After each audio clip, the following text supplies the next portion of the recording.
హరీష్ రావు భవన్ కు చేరుకున్నారు. ఇక మరికొద్ది సేపట్లో తెలంగాణ భవన్ నుంచి జూబ్లీహిల్స్ పిఎస్ కు హరీష్ రావు వెళ్లనున్నారు. విచారణకు ముందు తెలంగాణ భవన్ లో కేటీఆర్ ఎమ్మెల్యేలతో సమావేశం కానున్నారు. కుట్రపూరితంగా రాష్ట్ర ప్రభుత్వం వ్యవహరిస్తోందని బీఆర్ఎస్ నేతలు ఆరోపిస్తున్నారు.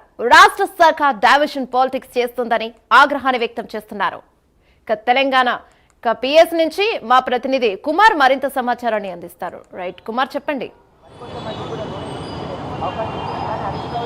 Thank you Yamuna. తెలంగాణలోనే సంచలనం సృష్టించిన ఫోన్ ట్యాపింగ్ కేసులో ఈరోజు కీలక పరిణామం చోటు చేసుకుందని చెప్పొచ్చు.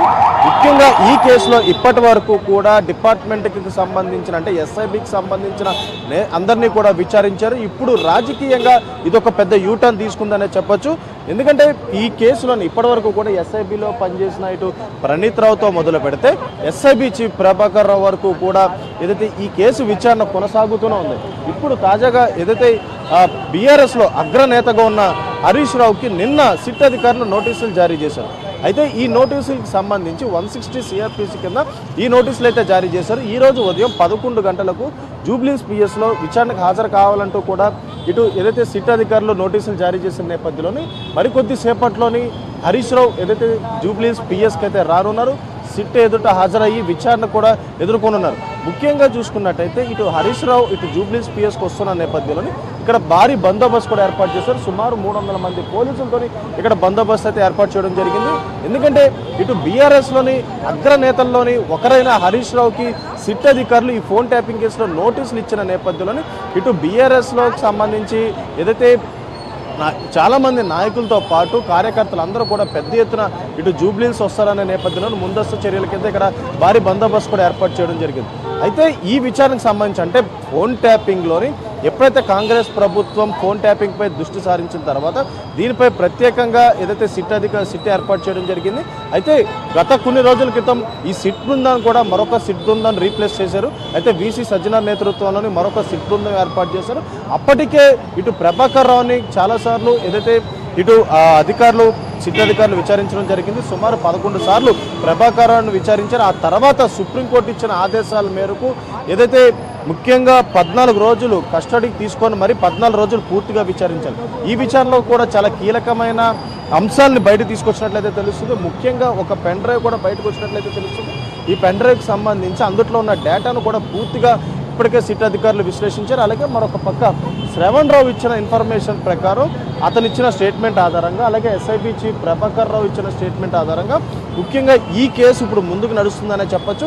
ఎందుకంటే ఇప్పటివరకు కూడా ఎస్ఐపిలో పనిచేసిన ప్రతి ఒక్కరిని కూడా ఏదైతే సిట్ అధికారులు విచారించారో ఇప్పుడు తాజాగా అంటే గతంలో కొంతమంది రాజకీయ నాయకులకి నోటీసులు ఇచ్చారు. అంటే ఎమ్మెల్సీ నవీన్ రావుతో పాటు ఇటు కుకట్పల్లి ఎమ్మెల్యే మాధవరం కృష్ణారావు కొడుకు సందీప్ రావుకి ఇలా కొంతమందికి అయితే నోటీసులు అయితే ఇవ్వడం జరిగింది. కానీ బీఆర్ఎస్లోని అగ్రనేతల జోలికి మాత్రం ఇప్పటివరకు ఎవరు వెళ్ళలేదు. ఇప్పుడు తాజాగా ఏదైతే ఇటు సిట్ అధికారులు హరీష్ రావుకి నోటీసులు ఇవ్వడంతో ఈ కేసు ఒక కీలక మలుపు తిరగబోతుందనే తెలుస్తుంది. సుమారు 6-7 గంటల పాటు ఇటు హరీష్ రావుని విచారించే అవకాశం అవుతుంది. అయితే ముఖ్యంగా వెంకటగిరి నేతృత్వంలో అంటే ఏసీపీ వెంకటగిరి నేతృత్వంలో ఈ విచారణ అయితే కొనసాగుతుంది. ఇప్పటికే సిట్ అధికారులు జూబ్లీహిల్స్ పిఎస్కి కూడా చేరుకున్నారు. అయితే హరీష్ రావు కూడా ఇప్పటికే తెలంగాణ భవన్ కూడా చేరుకోవడం జరిగింది. అయితే మరికొద్ది సేపట్లో 11 గంటలకు ఏదైతే ఇప్పుడు సిట్ ఎదుట హరీష్ రావు అయితే విచారణకు హాజరు కానున్నారు.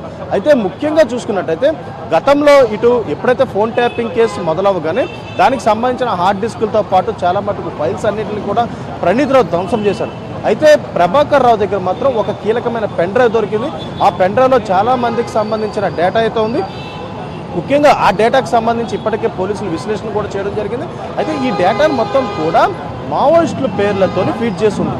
అయితే మావోయిస్టుల కదలికలకు సంబంధించి ఫోన్ ట్యాపింగ్ అధికారికంగా అయితే చేయొచ్చు.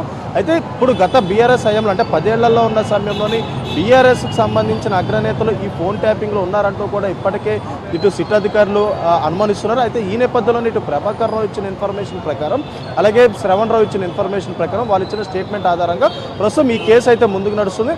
అయితే ఇప్పుడు ఈ కేసు ఒక కీలక దశలో ఉందని చెప్పొచ్చు. ఎందుకంటే ఈరోజు హరీష్ రావు విచారణకైతే మరి కొద్దిసేపట్లో హాజరవుతారు. అతనిచ్చిన స్టేట్మెంట్ ఆధారంగా బీఆర్ఎస్లో చాలా కదలికలు వచ్చే అవకాశం అవుతుంది. అయితే ఇప్పటికే ఇటు కేటీఆర్తో పాటు హరీష్ రావు కేసీఆర్ పేరు కూడా ఈ ఫోన్ ట్యాపింగ్లో బయటకు వచ్చింది.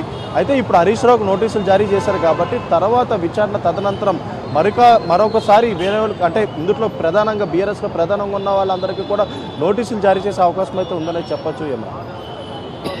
Thank you Kumar.